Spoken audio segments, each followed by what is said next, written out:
भीषण अपघात झालेला आहे, दुर्दैवी घटना घडलेली आहे.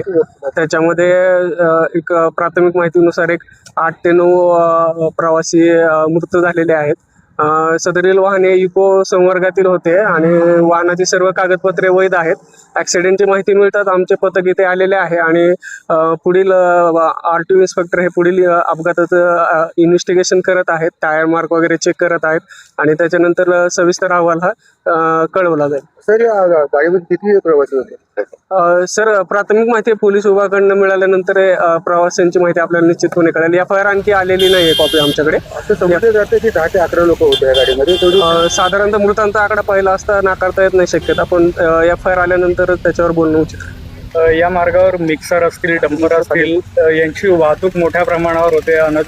अनधिकृतपणे वाहतूक केली जाते किंवा जास्त अवजड वाहनांची वर्दळ या ठिकाणी असल्याचा आरोप नागरिकांनी केलेला. तर त्याबाबत RTOच्या वतीने काही कारवाई करण्यात येईल का?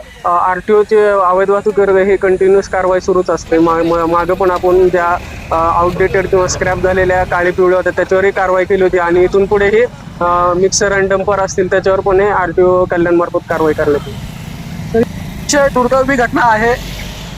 आज सकाळीच एक प्रवासी मिनिडोर आणि मिक्सर यांचा मोठा ॲक्सिडेंट झाला. ॲक्सिडेंटमध्ये जवळजवळ 12 माणसं निष्पाप मृत्युमुखी पडलेली आहेत.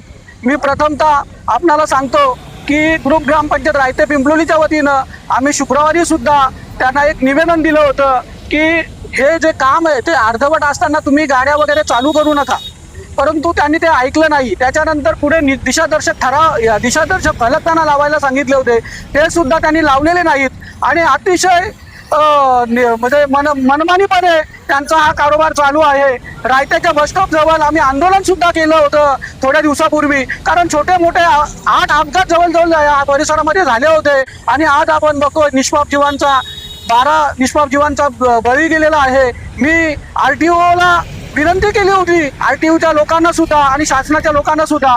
आज आपण इथं बघतोय मोठमोठे मिक्सर अनधिकृतपणे चालू आहेत. दुसरं लोड मोठ्या गाड्या आज आपण या रस्त्यातून चालू आहेत आणि कुठलेही नियम पाळले जात नाहीत आणि त्याचं हे द्योतक म्हणून आपण बघितलं की निष्पाप 12 लोकांचा जीव गेलेला आहे. आणि यावेळी जे गाड्या चालक असतील मोठमोठ्या त्यांच्यावर RTOचं कुठलंही नियंत्रण नाही आहे. फक्त सकाळी संध्याकाळी गाडी जात येत असतात, परंतु ते कुठलेही नियम हे मोठ्या ओव्हरलोड गाड्या आहेत ते करत नाहीत. परंतु आज याचं आपण बघितलं, या निष्पाप लोकांचा बळी गेला, याला कारणीभूत कोण आहे? शासनाने याचं किंवा या सरकारी अधिकाऱ्यांनी याचं उत्तर द्यावं आणि या बेदरकारपणाने जे शासनाचे नियम कुठले पाळले जात नसल्यामुळं मी या सगळ्या लोकांचा धिक्कार करतो, निषेध करतो.